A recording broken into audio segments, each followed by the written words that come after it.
Voilà, voilà, voilà, voilà, voilà. Puis 2011, voilà, 2011 que le groupe Gaël a fait sortir cet album et Yahweh, disponible sur YouTube. Que Dieu vous bénisse. Voilà, les frères, je sais que Dieu vous bénisse. Que sa grâce soit avec vous. Je suis l'évangéliste plus que vainqueur, votre humble serviteur. Je suis là encore donc en ce matin, puisqu'il est 11h, bon il est midi maintenant ici, il est midi, donc je suis là pour donc notre lecture quotidienne, vu que j'ai pris pas mal de temps, voilà. Il y a eu, voilà, quelqu'un qui conduisait mal encore, qui a cogné un poteau électrique, et avec son gros camion, donc ils étaient en train de fixer ça. C'est pourquoi je ne suis pas passé en direct ces temps-ci, mais je suis là pour donc me rattraper. Voilà. Normalement, les travaux devaient finir demain à 15 h, mais bon, par la grâce de Dieu, ils ont pu finir un peu plus tôt. Donc, tout le quartier est content. Voilà, tout le monde est content, puisque notre frigo commençait à se décongeler. L'eau commençait à verser dans la chambre. J'ai même enlevé le tapis, comme vous voyez, parce que le tapis était mouillé. Voilà, le tapis était mouillé, tout ça, parce que l'eau là, ça coulait seulement de mon réfrigérateur, puisque mon congélateur, j'allais dire. Voilà, donc c'est un peu ça. Mais de toute façon, nous sommes là, par la grâce de Dieu, tout est rentré en ordre, l'électricité est là. On a chargé un peu le téléphone et puis on est en direct pendant qu'on charge les deux autres. Donc nous sommes là pour réellement lire notre Bible, notre parole de Dieu. Alors je vais faire peut-être 2 ou 3 lectures, voilà, pour rattraper un peu les autres jours que nous n'avons pas fait. Donc que Dieu vous bénisse et puis bonne arrivée à la lecture de la Bible en un an. Voilà. Alors, j'espère que le bruit de comment on appelle ça, mais le truc là, réfrigérateur, congélateur, tout ce que vous voulez. Voilà, j'espère que son bruit ne vous gêne pas, puisque c'est juste à côté. J'ai changé un peu d'angle. Voilà, donc je suis juste à côté, puisque je suis en train d'arranger l'autre côté. Alors,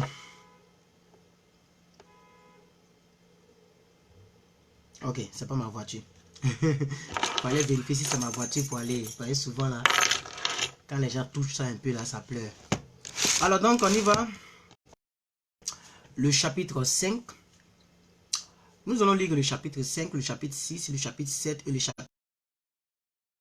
Pas du tout long, ça nous fait 15 petits versets divisés en première partie. Donc, qui va s'emparer des Amoriens lorsqu'ils vont voir que le peuple d'Israël est en route. La deuxième partie va parler de la circoncision pour entrer dans la nouvelle génération. Et aussi, on va atterrir au chapitre 6 qui va parler des conquêtes du pays, c'est-à-dire la prise même de Jéricho en tant que tel. Nous avons lu la fois dernière que Josué a envoyé des espions chez Rahab la prostituée, non pas chez Rahab la prostituée, mais à Jéricho. Et ils ont trouvé refuge chez une prostituée. Ils ont fait un deal, comme quoi tu nous caches, et puis quand voilà, on viendra, on va se souvenir de vous, etc. Vous vous rappelez un peu. Voilà, donc c'est la suite. Au chapitre 6, on va lire la conquête de cette grande ville Jéricho, qui est une ville fortifiée. Ça nous donne à peu près 27 versets. Et au chapitre 7, nous allons voir le péché d'un homme qu'on appelle Acon, ok, et la colère de l'Éternel, donc qui va s'en suivre. Le chapitre 7 qui nous donne à peu près 26 versets. Et le dernier chapitre va nous parler donc de la conquête d'Aï, ok, et la grâce qui va donc provenir d'une embuscade que Dieu même lui-même va mettre en place. Ça nous fera à peu près 35 versets. Voilà. Alors donc on y va.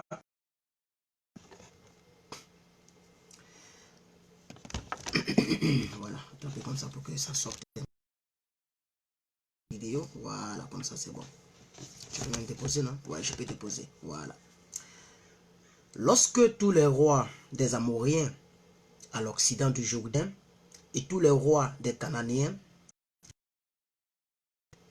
apprirent que l'Éternel avait mis à sec les eaux du Jourdain devant les enfants d'Israël, jusqu'à ce que nous ayons passé, ils perdirent courage et furent consternés à l'aspect des enfants d'Israël. En ce temps-là, l'Éternel a dit à Josué, fais-toi des couteaux de pierre et circoncis encore une fois de plus les enfants d'Israël. Josué se fit il circoncis les enfants d'Israël sur la colline, d'Aralot. Voici la raison pour laquelle Josué les circoncis. Tout le peuple sortit, c'est-à-dire les hommes, tous les hommes de guerre étaient forts dans le désert pendant la route après leur sortie d'Égypte. Tout ce peuple sorti d'Égypte était circoncis, mais tout le peuple né dans le désert, né dans le désert pendant la route après la sortie d'Égypte, n'avait point été circoncis. D'Israël avait marché 40 ans dans le désert jusqu'à la destruction de toute la nation des hommes de guerre qui étaient sortis d'Égypte et qui n'avaient point écouté la voix de l'Éternel. L'Éternel leur jura de ne pas leur faire voir le pays qu'il avait juré à leur père de nous donner, pays où coule donc le lait et le miel. 7. Ce sont leurs enfants qui établissent à leur place. Et Josué, je reprends, ce sont leurs enfants qu'il a établis à leur place. Et Josué les circoncis, car ils étaient incirconcis parce qu'ils ne les avaient point circoncis pendant la route. Là, j'espère que vous comprenez déjà. On va avancer. Vous savez que c'est temps-ci, quand je fais un chapitre, j'essaie d'expliquer et de dire ce qu'il faut retenir. Donc, on y va. Le verset 8. Achevé de circoncire toute la nation, ils restaient à leur place dans le camp jusqu'à leur guérison. L'Éternel dit à Josué, aujourd'hui, voilà, on va faire comme ça pour que je voie bien. Voilà. Donc l'Éternel dit à Josué, nous sommes au verset 9. Aujourd'hui, j'ai roulé dessus vous l'opprobre de l'Égypte en ce lieu, et ce lieu fut appelé du nom de Gilgal jusqu'à ce jour. Les enfants d'Israël campaient à Gilgal et ils célébraient la Pâque le 14e jour du mois sur le soir dans les plaines de Jéricho. Ils mangeaient du blé du pays le lendemain de la Pâque, des pains sans levain et des grains rôtis. Ils en mangeaient ce même jour. La manne cessa le lendemain de la Pâque quand ils mangeaient du blé du pays, les enfants d'Israël n'eurent plus de manne et ils mangeaient des produits du pays de Canaan cette année-là. Comme Josué était près de Jéricho, ou bien pendant que Josué était près de Jéricho, il leva les yeux et regarda. Voici un homme se tenant debout devant lui, son épée nue dans la main. Il alla vers lui et lui dit, es-tu des nôtres ou de nos ennemis? Il répondit, non, mais je suis le chef de l'armée de l'Éternel. J'arrive maintenant. Josué tomba le visage contre terre, adora et dit, qu'est-ce que mon Seigneur dit à son serviteur? Et le chef de l'armée, quand on dit le chef de l'armée, c'est le chef de l'armée invisible. Voilà. Le chef de l'armée de l'Éternel dit à Josué, ôte tes souliers de tes pieds, car tu te tiens est saint. Et Josué fit ainsi. Donc vous allez voir qu'en réalité, on a déjà fini le chapitre 5. Donc je veux dire ce qu'il faut retenir. Ce qu'il faut retenir, c'est que vous allez voir que Josué est donc le successeur de Moïse. Parce que tout ce qui s'est passé avec Moïse s'est passé exactement avec Josué, mais de manière un peu inversée. Dieu s'est emparé d'un buisson ardent, un arbre qui prend feu, mais qui ne se consume pas. Et Dieu a parlé à Moïse. Et Dieu a dit une phrase qui est d'ailleurs même une phrase que nous avons tous retenue. Ôte tes souliers de là, car le lieu sur lequel tu te tiens est un lieu saint. Vous allez voir que ici c'est à l'opposé. Ok? Voilà. Dieu a d'abord envoyé Josué en mission par Moïse. Et après Dieu lui dit, donc, ôte tes pieds, tes souliers, ok, de là, car là où tu te tiens est un lieu saint. Voici un peu des signes qui prouvent que Josué est vraiment le successeur de Moïse. Et aussi, concernant le Jourdain que nous avons lu au chapitre 4, ok, c'était un Jourdain, c'est là où il y a l'eau, si vous voulez. Et Dieu a fait à ce que le Jourdain soit sec pour que le peuple passe du Jourdain, ok, pour aller vers Jéricho. Tout ça, c'est synonyme de ce qui s'est passé avec Moïse quand Moïse a divisé la mer Rouge. Donc, vous allez voir que le même Dieu de Moïse est ici avec Josué. Voilà. Donc, si quelqu'un vous demande, ok, qu'est-ce qui prouve que Josué était le prophète successeur de Moïse, voici deux petits éléments que vous pouvez prendre donc en vous appuyant sur les Écritures. Nous sommes directement au chapitre 6 pour aller très vite. On va au chapitre 6. Là, c'est la conquête que nous allons voir en tant que telle. Jéricho était fermé et barricadé devant les enfants d'Israël. Personne ne sortait et personne n'entrait. L'Éternel dit à Josué, vois, je livre entre tes mains Jéricho et son roi, ses vaillants soldats aussi. Faites la ville, vous tous les hommes de guerre, faites une fois le tour de la ville. Tu feras ainsi pendant 6 jours. 7 sacrificateurs porteront devant l'arche 7 trompettes retentissantes. Le 7e jour, vous ferez 7 fois le tour de la ville et les sacrificateurs sonneront les trompettes. Quand ils sonneront de la corne retentissante, quand vous entendrez le son de la trompette, tout le peuple pourra donc pousser, tout le peuple poussera de grands cris. Alors la muraille de la ville s'écroulera et le peuple montera chacun devant soi. Verset 6. Josué, le fils de Num, appela les sacrificateurs et leur dit, portez l'arche de l'alliance et que les 7 sacrificateurs portent 7 trompettes retentissantes devant l'arche de l'Éternel. Et il dit au peuple, marchez, faites le tour de la ville et que les hommes armés passent devant l'arche de l'Éternel. Lorsque Josué eut parlé au peuple, les 7 sacrificateurs qui portaient devant l'Éternel les 7 trompettes retentissantes se mirent en marche et sonnèrent les trompettes. L'arche de l'alliance de l'Éternel allait derrière eux. Verset 9. Les hommes armés marchaient devant les sacrificateurs qui sonnaient des trompettes et l'arrière-garde suivait l'arche. Pendant la marche, on sonnait les trompettes. Verset 10. Josué avait donné cet ordre au peuple, vous ne crierez point, vous ne ferez point entendre votre voix, et il ne sortira pas un mot de votre bouche jusqu'au jour où je vous dirai, poussez des cris, alors vous pousserez des cris. L'arche de l'Éternel fit le tour de la ville, elle fit une fois le tour, puis on rentra dans le camp et l'on y passa la nuit. Josué se leva de bon matin et les sacrificateurs portaient l'arche de l'Éternel. Les 7 sacrificateurs qui portaient les 7 trompettes retentissantes devant l'arche de l'Éternel se mirent en marche et sonnaient des trompettes. Les hommes armés marchaient devant eux et l'arrière-garde suivait l'arche de l'Éternel. Pendant la marche, on sonnait des trompettes. Ils firent une fois le tour de la ville le 2e jour, puis ils retournèrent dans le camp. Ils firent de même pendant 6 jours. Le 7e jour, ils se levèrent de bon matin dès l'aurore et ils firent de la même manière 7 fois le tour de la ville. Ce fut le seul jour où ils firent 7 fois le tour de la ville. Verset 16, chapitre 6.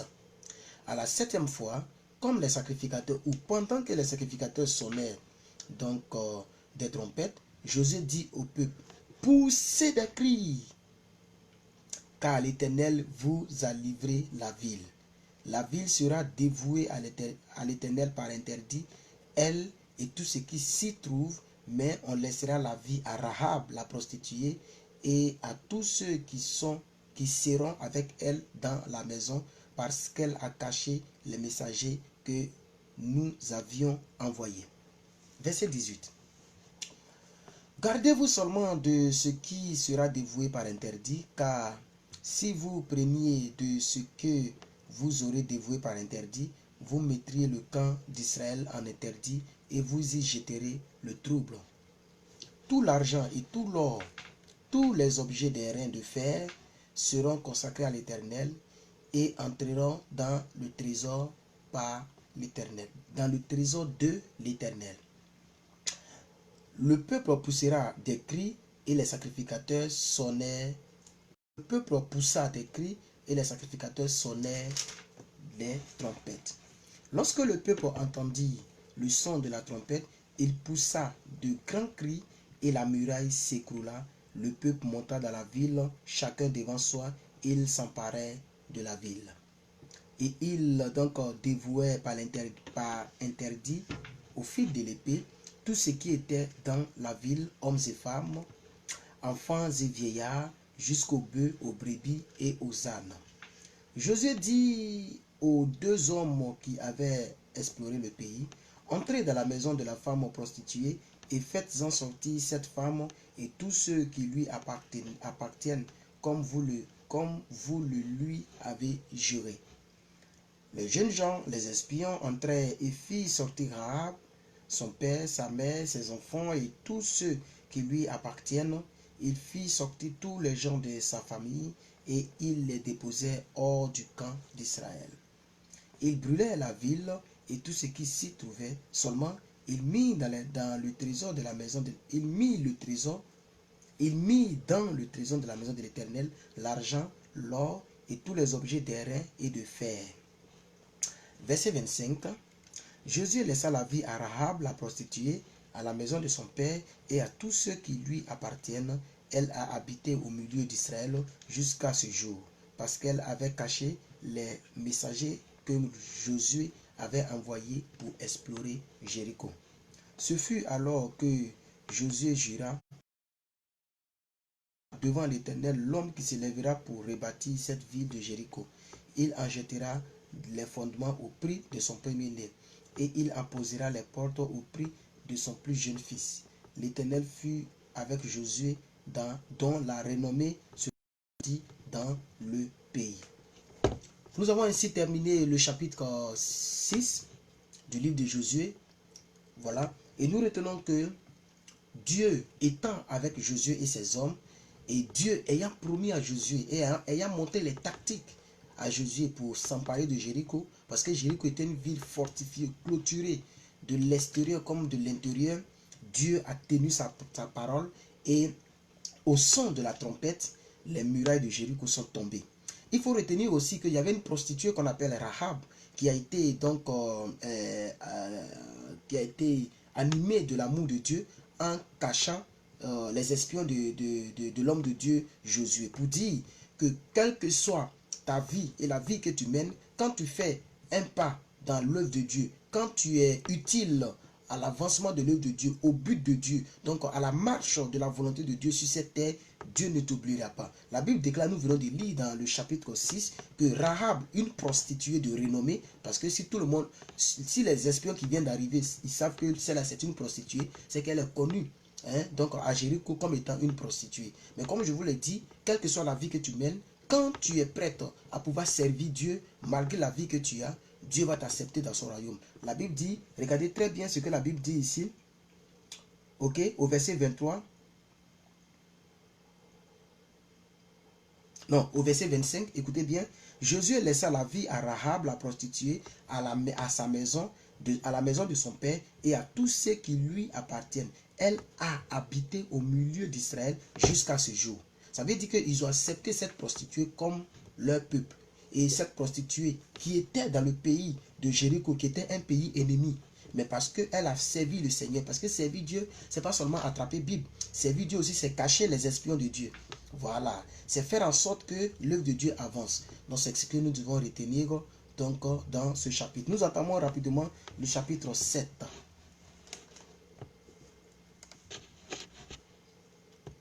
On va assister ici à un péché, au péché d'un homme qu'on appelle Akan. Les enfants d'Israël ont commis une infidélité au sujet des choses dévouées par interdit. Akan, fils de Carmi, fils de Zadi, fils de Zérach, de la tribu de Juda, prit des choses dévouées et la colère de l'Éternel s'enflamma contre les enfants d'Israël. Josué envoya de Jéricho les hommes vers Haï, qui est près de Beth-Aven, à l'orient de Bethel. Il leur dit: montez et explorez le pays. Et ces hommes montèrent et exploraient Haï. Haï, c'est le nom d'une ville. Haï-Créma, Haï. Il revint auprès de Josué et lui dirent: il est inutile de faire marcher tout le peuple. 2 ou 3 000 hommes suffiront pour battre Haï. Ne donne pas cette fatigue à tout le peuple, car ils sont un petit nombre. 3 000 hommes environ se mirent en marche, mais ils... Désolé.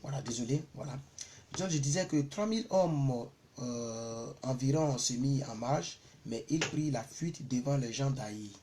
Les gens d'Haï leur tuaient environ 36 hommes et les poursuivirent depuis la porte jusqu'à Shebarim et les battit à la descente. Le pays fut consterné et perdit courage. Verset 6. Josué déchira ses vêtements et se prosterna jusqu'au soir, le visage contre terre devant l'arche de l'Éternel, lui et les anciens d'Israël, et il se couvrit la tête de poussière. Oh. Voilà, excusez-moi, la fatigue est un peu là, mais on va faire avec.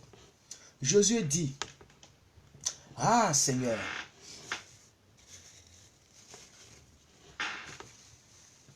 Josué dit quoi? Ah Seigneur,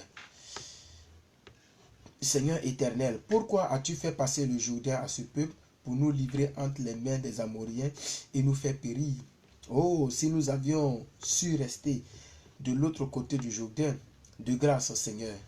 Que dirais-je après qu'Israël a tourné le dos devant ses ennemis?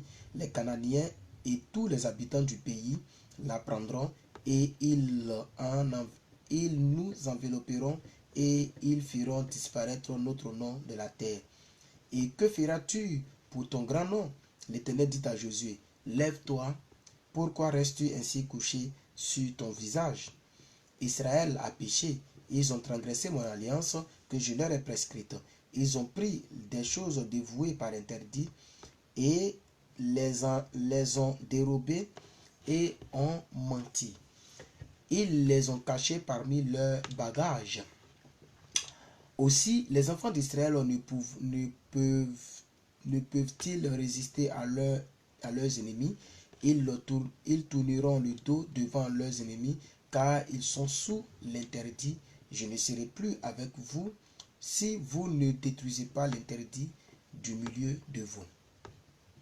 Lève-toi, sanctifie le peuple, tu diras: sanctifiez-vous pour demain, car ainsi parle l'Éternel, le Dieu d'Israël. Tu ne pourras résister à tes ennemis jusqu'à ce que vous ayez de vous.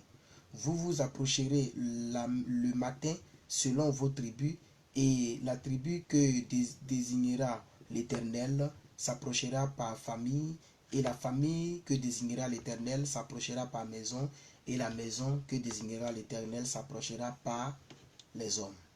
Celui qui sera désigné comme ayant appris de ce qui était dévoué par interdit sera brûlé au feu, lui et tout ce qui lui appartient, pour avoir transgressé l'alliance de l'Éternel et pour avoir commis une infamie en Israël. Josué se leva de bon matin et il fit approcher Israël selon ses tribus, et la tribu de Juda fut désignée. Il fit approcher les familles de Juda, et la famille donc de Jérès fut désignée. Zérach plutôt. Il fit approcher la famille de Zérach par maison, et Zadi Zabdi fut désigné. Il fit approcher la maison de Zabdi par homme, et Akan, fils de Kami, fils de Zabdi, fils de Zérach, de la tribu de Juda, fut désigné. Josué dit alors à Akan: mon fils, donne gloire à l'Éternel, le Dieu d'Israël, et rends-lui hommage. Dis-moi donc ce que tu as fait. Ne me le cache point. Akan répondit à Josué et dit: il est vrai que j'ai péché contre l'Éternel, le Dieu d'Israël, et voici ce que j'ai fait.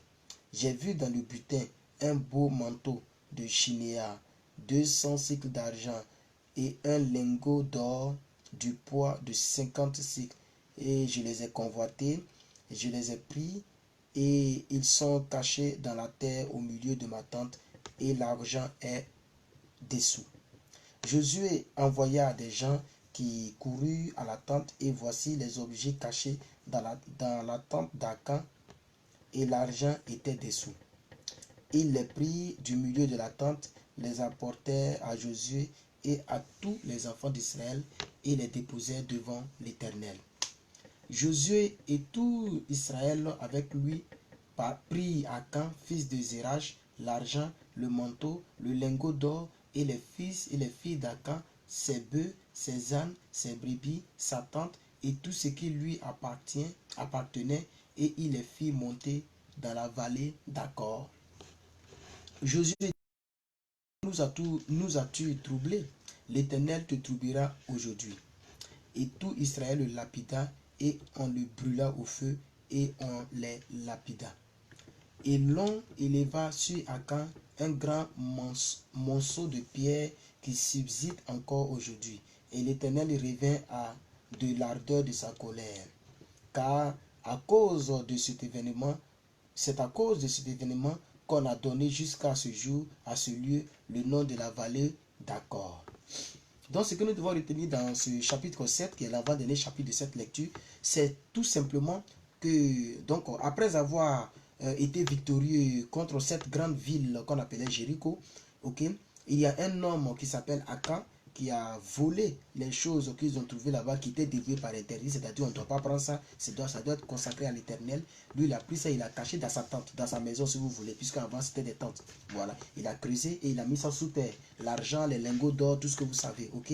Et Dieu a dit, voici comment vous allez faire. Vous allez appeler chacun par maison, par tribu, par génération et par homme. Quand vous allez faire par homme, celui-ci qui vous allez tomber, c'est celui-là donc qui a péché contre moi et qui a fait en sorte que la colère s'élève ma colère s'élève contre vous. Josué a donc fait cette technique pour attraper le voleur, et ils ont attrapé Akan, et donc ils l'ont lapidé, ils l'ont brûlé, et là où il est mort, ils ont construit une tour qu'on appelle la vallée d'Acor. Nous sommes maintenant au chapitre 8 que nous allons lire, qui est le dernier chapitre de cette lecture, et parce qu'on n'a pas lu la lecture hier. Donc dès que je finis cette lecture, ce chapitre 8, qui est un peu plus long, qui nous donne 35 versets, quand je finis les 35 versets, je vais couper et je vais revenir pour que nous puissions lire encore chapitre 9, 10, 11, 12. Ok? Voilà. Alors on y va pour le chapitre 8. L'Éternel dit à Josué: ne crains point et ne t'effraie point. Prends avec toi tous les gens de guerre. Lève-toi, monte contre Haï. Vois, je livre entre tes mains le roi d'Haï et son peuple, sa ville et son pays. Tu traiteras Haï et son roi comme tu as traité Jéricho et son roi. Seulement, vous garderez pour vous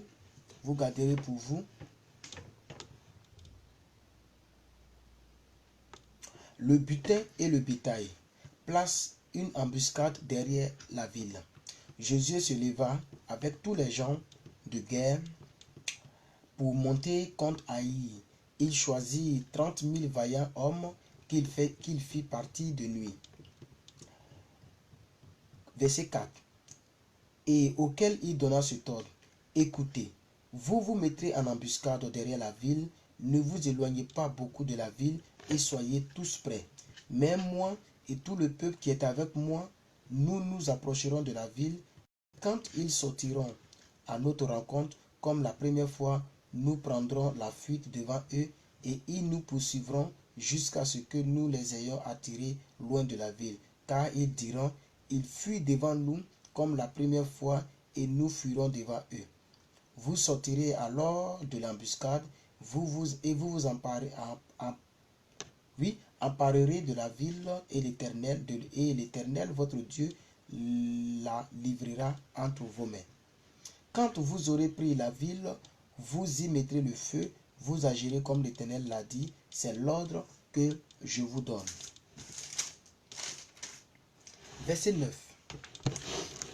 Josué les fit partir et ils allèrent se placer en embuscade entre Béthel et Haï et l'occident d'Haï. Mais Josué passa cette nuit-là au milieu du peuple. Josué se leva de bon matin, passa le peuple en revue et marcha contre Haï à la tête du peuple, lui et les anciens d'Israël. Tous les gens de guerre qui étaient avec lui montèrent et s'approchèrent. Lorsqu'il fut arrivé en face de la ville, ils campèrent au nord d'Haï, dont ils étaient séparés par la vallée. Josué prit environ 5000 hommes et les mit en embuscade entre Béthel et Haï et l'occident de la ville. Je suis au verset 13. Après que tout le camp eut pris position au nord de la ville et l'embuscade à l'occident de la ville, Josué s'avança cette nuit-là au milieu de la ville. Lorsque le roi d'Haï vit cela, les gens d'Haï se levèrent en hâte de bon matin et sortirent à la rencontre d'Israël pour le combattre. Le roi se dirigea avec tout son peuple vers un lieu fixé du côté de la plaine et ne savait pas qu'il y avait derrière la ville, une embuscade contre lui. Josué et tout Israël feignirent, c'est ça non? Oui, feignirent d'être battus devant eux et ils s'enfuirent par le chemin du désert. Alors tout le peuple qui était dans la ville s'assembla pour se mettre à leur poursuite. Ils poursuivirent Josué et il fut attiré loin de la ville.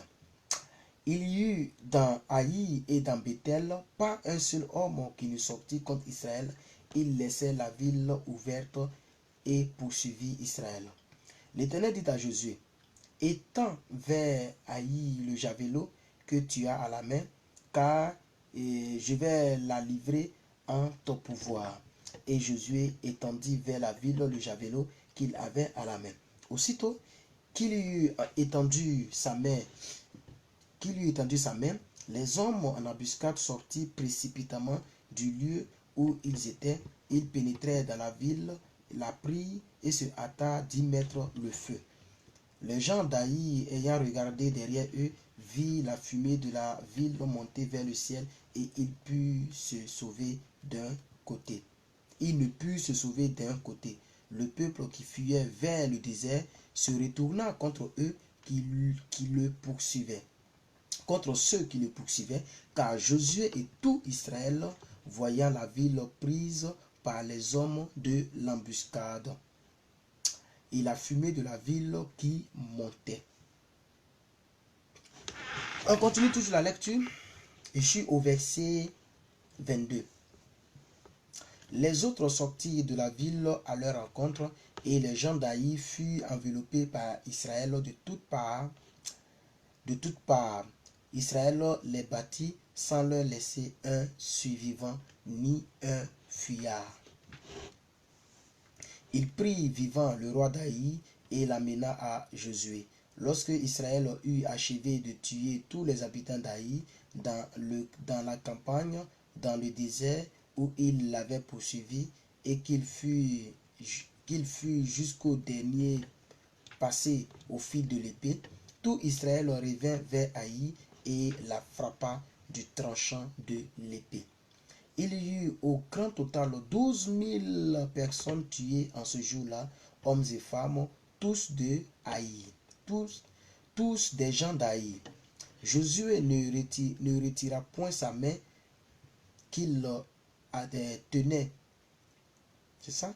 Oui, Josué ne retira point sa main qu'il tenait étendue avec le javelot, jusqu'à ce que tous les hommes aient été dévoués par interdit. Seulement, Israël garda pour lui le bétail et le butin de cette ville selon l'ordre que l'Éternel avait prescrit à Josué. Josué brûla Haï et en fit à jamais un monceau de ruines qui subsiste encore aujourd'hui.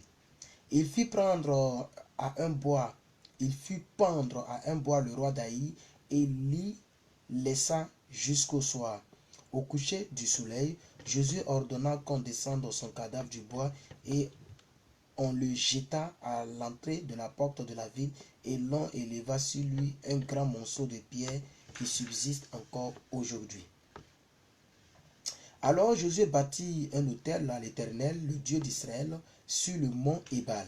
Comme Moïse, serviteur de l'Éternel, l'avait ordonné aux enfants d'Israël, il est écrit dans le livre de la loi de Moïse, c'était un autel de pierre brute sur lesquelles on ne porta point le fer. Ils offrirent sur cet autel des holocaustes à l'Éternel et ils présentèrent des sacrifices d'action de grâce.